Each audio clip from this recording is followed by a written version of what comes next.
আজকে আমরা ভোর ৫টায় বেরিয়ে পড়েছি সবাই মিলে একসাথে পুরীতে যাব বলে। তো আমি, আমার ভাই, আমার বোন সবাই একসাথে যাচ্ছি। তো সবাই মিলে একসাথে ঘোরার কিন্তু আলাদাই আনন্দ থাকে। তো যাই হোক, এখন আমরা বেরিয়ে পড়ছি, ভোর ৫টা বাজে। তো এই যে চাকদা স্টেশন থেকে আমরা ট্রেনে উঠে পড়লাম।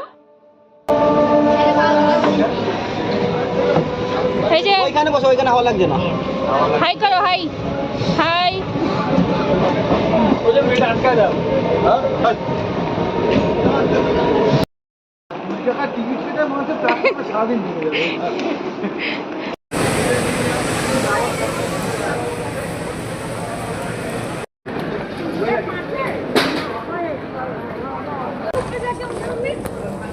ट्रेन की टाइम हो गई।